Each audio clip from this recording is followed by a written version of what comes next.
Good morning, everybody, and thank you for tuning in to another episode of Coffee and Something Stronger, and the first event of many in our Eco Faith from Home 30 Days of Climate Action. We're really excited about that. If you haven't signed up, there's still time to sign up. You can click the link in the description of this video. As you know, Coffee and Something Stronger is a coffee chat style interview show where we sit down with academics, faith leaders, and practitioners to talk at the intersection of faith, climate, and environmental justice. And with Ramadan coming up, we have a very special guest this morning that I'm very excited about, Sevim Kalyoncu, the Executive Director of Green Muslims. Sevim, thank you for coming on the show. Thank you so much for this invitation. I'm so excited to be talking to people across the country since I'm up here in the Washington, D.C. area. Yeah, this is great. Well, could you tell us really briefly about the mission of Green Muslims? Sure. So Green Muslims is a nonprofit organization that exists for the purpose of helping connect the American Muslim community with the environment, albeit just getting closer to nature, spending more time with nature, and then also becoming more actively involved in the environmental movement, with it being their personal changes in lifestyle or getting politically active in trying to help protect the earth. Oh, that's great. Well, I think that you have a reading to open us this morning, so I'll Yes, invite you to share that. I brought one of my favorite verses from the Holy Quran. This is from Surat Al-Imran, Ali Imran, and it talks about the role of humans on earth and the earth towards the humans. And it begins like this: Bismillahir Rahmanir Rahim, in the name of God, the most gracious, the most merciful. And to God belongs the dominion of the heaven and earth, and God is over all things. Indeed, in the creation of the heavens and earth and the alternation of the night and the day are signs for those of understanding. Those who remember God standing and sitting and lying down on their sides, and who meditate on the creation of the heavens and the earth, they say, "Our Lord, you have not created this in vain. Glory be to you. Guard us against the torment of the fire." Ameen. Sadaqallahul Azim. Yeah, thank you for that. So what about that surah sticks out to you, and why is it important? Reflection on the heavens and the earth. We ask ourselves, those of us who stop and think about it, no matter what our faith tradition may be, but I'm sure this happens for a lot of Muslims, why are we here? And we are taught in Islam that we were put here as part of a test to work our way back to our Creator. And we are, throughout our lives, we're focused on the hereafter, that return to our Creator, to God, to heaven. But then why is this earth here? Why were we put on this earth? Why do all of these plants and animals exist? What is supposed to be our interaction with them? I mean, for me, at a personal level, that meditation on nature is at the heart of my faith. So this particular verse is very meaningful for me, and I like to share it with others and have them think about it a bit too. Yeah, thank you for lifting that up for us. You mentioned earlier kind of the brief mission of Green Muslims, but I know there's a big story here that is really important and vibrant. And so I wonder if you'd kind of tell a little bit about how Green Muslims came to be. My pleasure. First of all, I have to say I am not a founder of this organization. I've been directly involved as the executive director for the last 3 years, but Green Muslims really came about back in 2007, and I feel honored to have known the people who actually created the organization. And of course, it was just originally an informal group of friends. It was Ramadan 2007, and they decided to gather and invite others in Washington, D.C. For the first zero waste iftar of Green Muslims. And so the goal of this iftar, and the iftar is when everyone's coming together to break their fast in the evening, and always involves a lot of food for Muslims. The goal was to be zero waste. No food was to be wasted, but also everyone was supposed to bring their own plates, their own cloth napkins, utensils, cups, everything. And it was very popular amongst these young professionals in the city, and they continued to do it throughout that Ramadan. And eventually it came to be, an informal organization and then a registered nonprofit. But Green Muslims became known for its leftars, as they labeled them back then. Not only were you not supposed to waste any food and not waste any plates or utensils. It couldn't be disposables. You had to bring your own plate and reuse it and take it home and wash it, but you were supposed to bring leftovers as well, which many Muslims listening today will be like, I don't know if we can do that, because you're supposed to make your most beautiful food during Ramadan and share it with your guests. But the goal was to just teach to not waste. And people really enjoyed it. I mean, when you collect lots of leftovers, there's some good stuff in there. And it was just a wonderful practice to get started. Yeah, I would argue that leftovers are some of the best foods that you can have. Absolutely. There are many dishes that taste much better on day number 2 anyway, so I'm sure it wasn't a problem. But this is what it started with. It was just this informal group of friends, and from there they grew into Green Muslims. And of course, it takes time to become a registered 501c3, but they did it, and the effort remained to just help pull American Muslims into this concern for the environment. It just wasn't, I'm not saying that nobody cared, it wasn't that, of course, but it wasn't a major topic for the Muslim community. I mean, I myself did not major in environmental sciences. You know, back when I was in school, I didn't really think so much about these things. And so these young people back in 2007 were really trying to pull the community in. And so they started partnering with other organizations to invite Muslims into, you know, green activities, be it a lecture or a trash cleanup or some nature hike or something like that. And so it started small with the partnerships. And over time, they developed a program which I'm totally in love with, because this is why I wanted to be a part of Green Muslims especially. They created a youth education program. And the name of the program, which still exists today, is Our Deen is Green. And Deen is the Arabic word for faith. Or religion. And so, you know, Our Deen is Green just really sounded good. And it goes by ODIG for short within our own circles. But this program involved, again, partnerships with larger organizations that invited children to learn about our local environment and the things that they could be doing to help it. So we live up here in the Chesapeake Bay watershed. We learn about the interconnectedness of everything from our little creeks all the way down to the Atlantic Ocean, and how our impact on that little creek can have such a major impact on the entire earth. And of course, kids love the experience being outside, but a lot of these kids didn't necessarily get to go out, especially, you know, out of the city of Washington, D.C. that often. So it was an awesome experience for them. And of course, that's what triggers the concern for the earth. You develop a love of nature, and from there, you become a responsible human being. So that program was a big part of Green Muslims, and it is one of my favorite parts today, I must say. But it was mostly, you know, these conversations with other groups representing the Muslim voice, because back then, even today, we don't have that many Muslim voices in the environmental movement yet. It's coming. I'm inshallah, God willing, it is coming soon. I just feel it in my heart. But they provided that Muslim voice, and they also provided information within the community as well. And that's still what we do today in Green Muslims. We speak at mosques, but then we also speak in interfaith events or other panel discussions.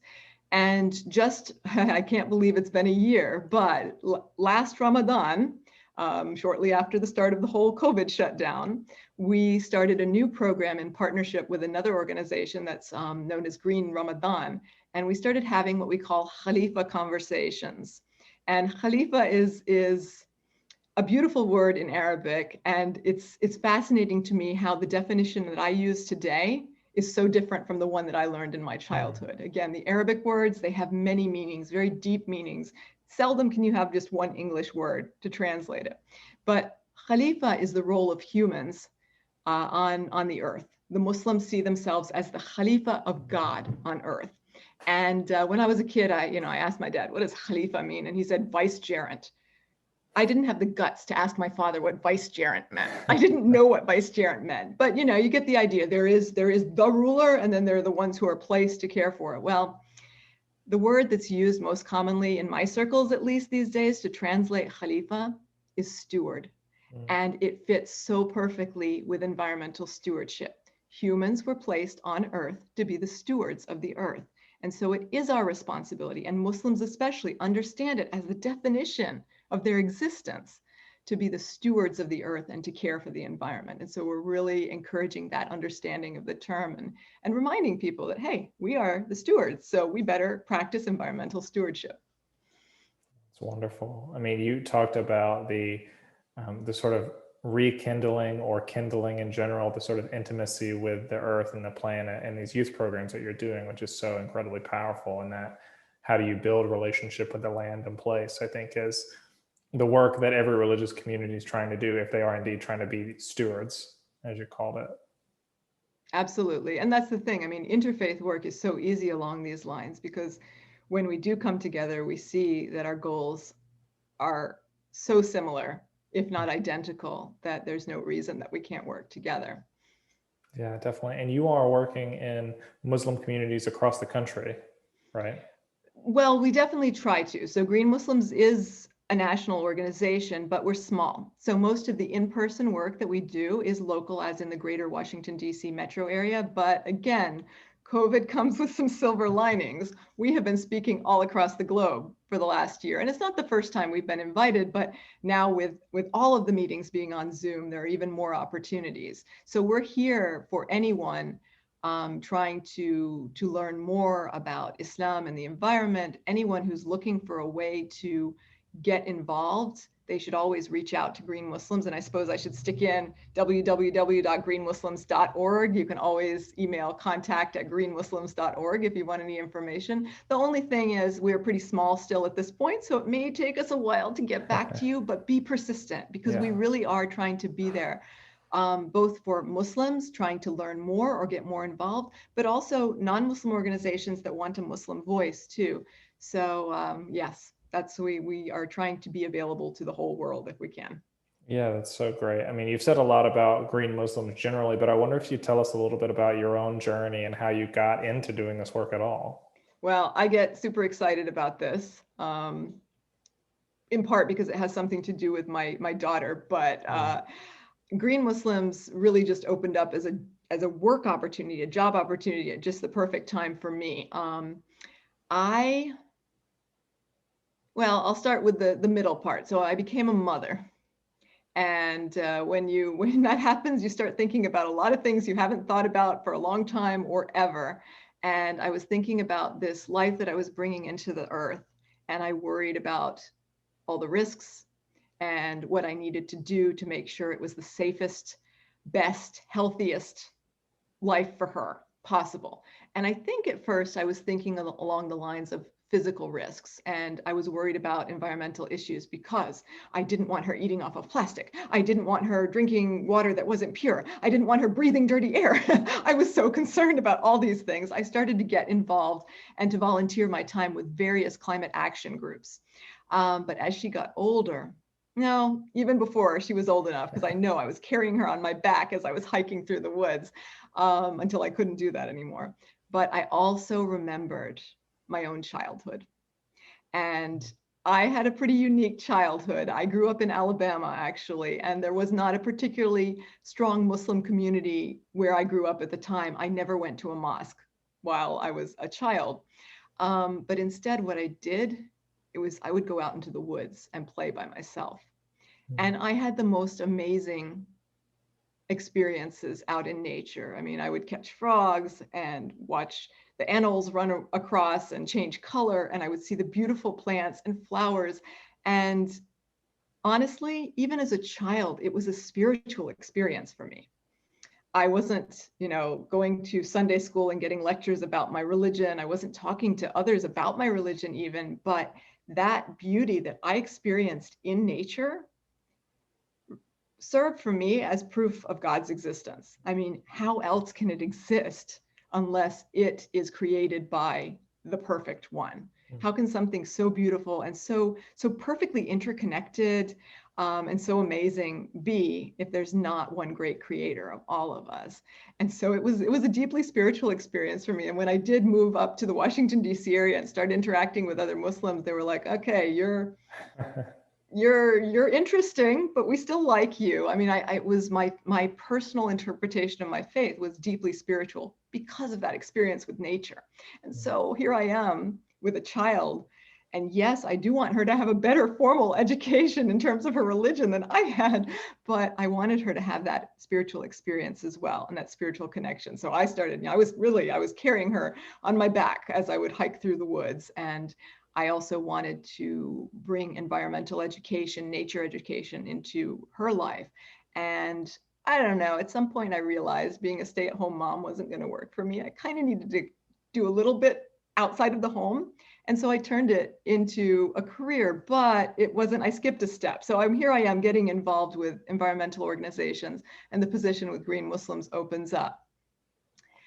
I knew I wanted to do youth education, but I didn't know at the time about the youth education program that already existed in Green Muslims. So when I found out about the ODIG, the Our Dean is Green program, I got super excited. That was what I wanted to do.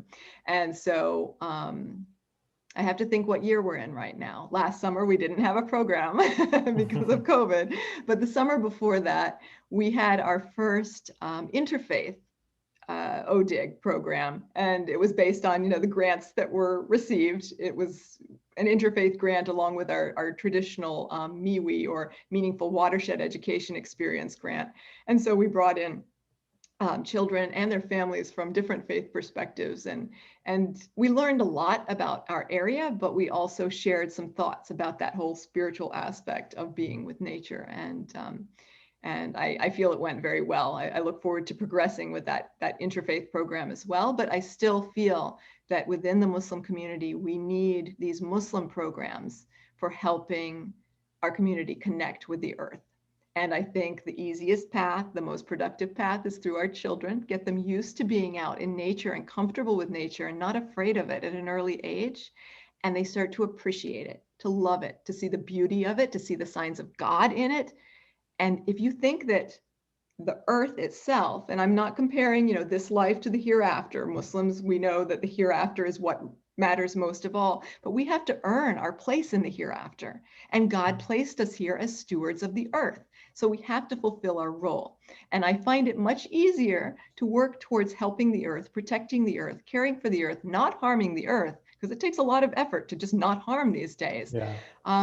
It's so much easier if you love the earth. And so we're trying to instill that love in children and have them take it home to their parents too. I mean, nothing against their parents, but a lot of people grew up in cities and just don't feel that same connection to nature. And so, their kids can bring the ideas home and start changing things, starting with a small scale, but it grows up over time. So again, Green Muslims is doing more than just this ODIG program, but for me personally, that desire that I had to help my daughter see the signs of God in nature and to be able to connect with nature. I mean, again, I didn't go to a mosque during my childhood. My mosque was the woods. And there are verses that talk about how the earth is also a mosque, a place where we can worship God. And so, but the Muslim community didn't always talk that much about it. So we're bringing it back up into the conversation so that people can reflect and give it a chance. Go out on that hike and just observe. Do you see signs of God in what's around you? How about the 99 names of God? What that you see around you reminds you of the names of God? And so that spiritual connection, I think it's very important for the Muslim community. I know it's important for me personally, but it can grow into action as well. And so that's what we are trying to instill. No, it's so beautiful. And I love that this youth piece is a core part of what you like to do, because so often, I mean, if you look around at any justice movement, it is youth and young adults and children that lead that charge. And so true with the climate and environmental movement. Absolutely. So again, at a personal level, with some of the groups that I've worked with before and during Green Muslims time, I know that sometimes the older generations are feeling a bit pessimistic, if not depressed, about the state of the planet. I realize it's bad. Like, we've let it get too bad already. But then I meet the young people and they're already with it. Like, they know. And I mean, high school kids, college students, it wasn't like that for me when I was in school. I wasn't thinking, I love the earth, I love nature, but it wasn't a focus for my career and my lifestyle. I think the young people are with it, and it makes me so hopeful about where we will be going. And I know it will take time, it'll take a lot of work, but there's hope, and that's all I need. I just need some hope. Yeah.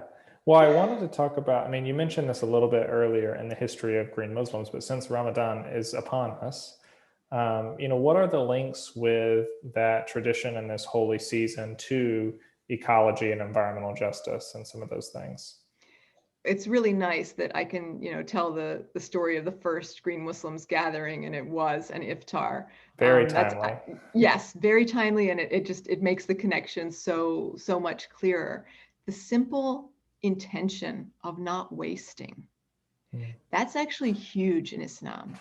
Waste is considered a sin in our faith, and yet we don't, here in the United States, where we're all quite comfortable, we don't talk about it a whole lot. And Ramadan, in fact, can become a very wasteful time because so much food is produced. That's of course not the intention of people, but it can happen. So bringing our concern, our responsibilities towards the earth into our Ramadan practices is key, and it's simple.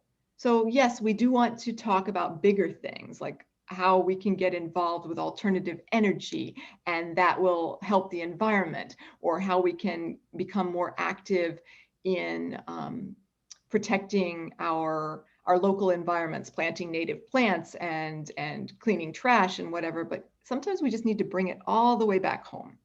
What can I myself do right now that will either have a positive impact on the well-being of the planet, or at least lessen the negative impact? And oftentimes that's a good place to start. You start small, you get really involved with it, and it grows over time. So come Ramadan, Muslims, whether it be in the home or in the mosque, need to be thinking about wasting less food, because a lot is provided and everyone loves it and it's wonderful. I actually get excited thinking about all the food too, but a lot of it ends up in the trash. Maybe kids take too much and then they end up dumping it. What can we do as a community to not just control that, but teach each other, remind each other that that's not what Muslims should be doing? And then we get into the disposables, the plastics, the styrofoams. Oh my goodness, is there any way we can have these iftars without using these things that are poison for our planet? But first we have to understand that they're poison for our planet. So education really comes into the picture, but I think Ramadan is a good time for bringing up little aspects, little lessons that can then, first of all, expand to the community. Like, okay, now we use only reusable plates and napkins and cups, or everybody brings their own water bottle. We start small, grow bigger during our Ramadan iftars. But then, we start talking about why we're doing that and what other changes we can make inside the mosque, inside the home, in our daily routines. And it's a great starting point, because somewhat ironically, Ramadan can be a very wasteful time, and it's not supposed to be. It's supposed to be a time of remembering our Creator. And what better way can you do that than by respecting creation? Yeah, that's beautiful. Well, you talked a lot about how there's all these individual actions that people can do both in their home, and then hopefully that grows to the community, that grows to a person's mosque or masjid where they're doing this. And but you also talked about that's those are the first steps, and then you grow. And so I kind of wanted to ask about the other end of the spectrum, which is a lot of times on this show we talk about the importance of engaging policymakers and getting involved in some of the systems that actually produce these injustices and the harms to the planet. And just last week, we got kind of the first federal piece on climate and clean energy, Biden's first piece of the Build Back Better plan. And so I wondered if you could talk about kind of the importance of people of faith, particularly Muslim communities, engaging in these policy works, and then your reflections on what the federal landscape looks like for some of this.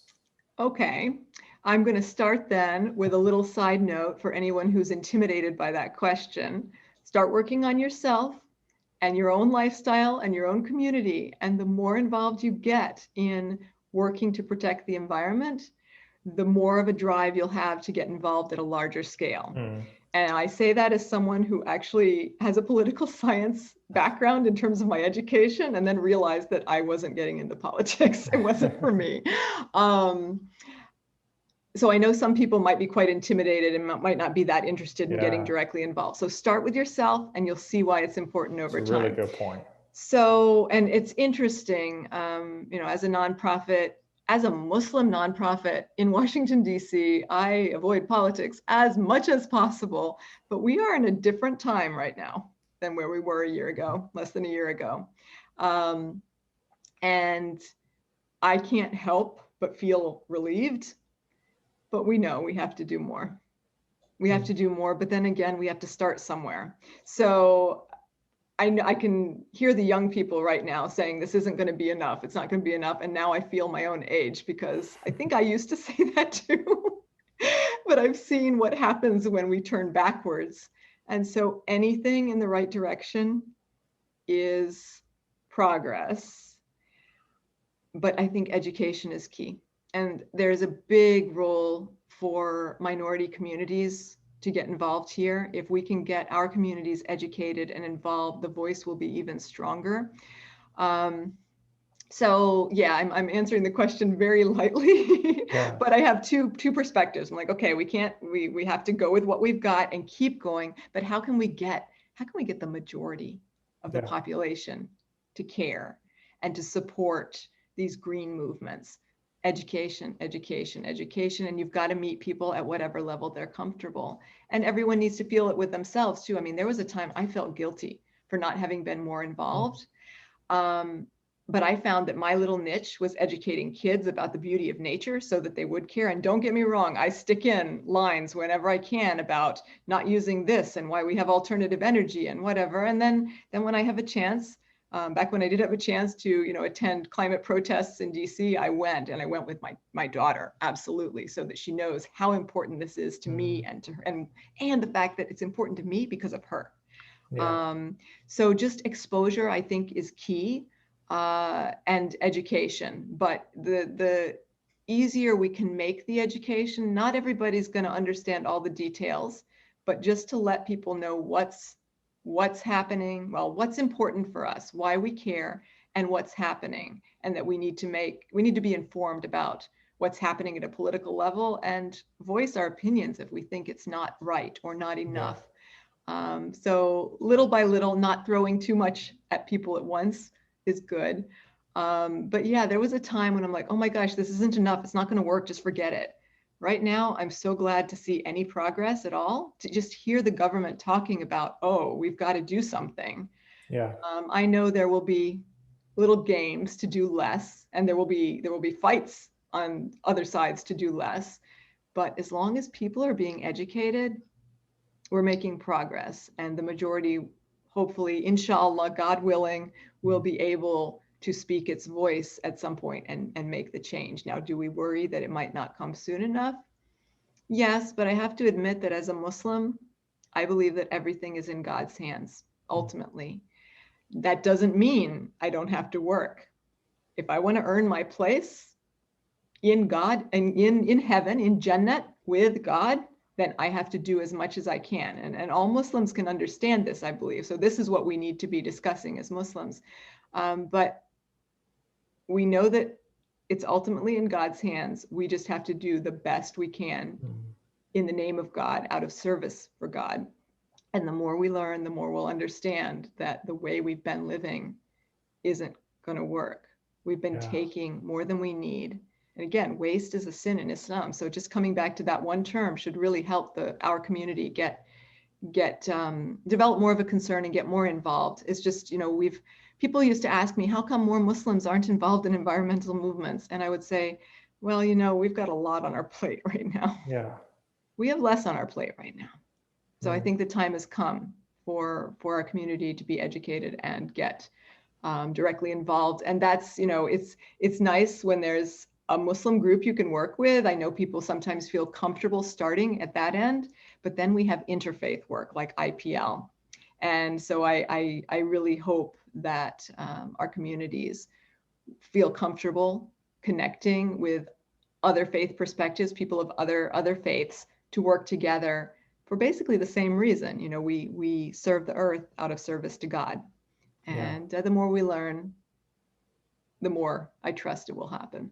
Yeah, I love the two prongs that you sort of brought up throughout this whole interview, which is waste is a sin and do what you can do.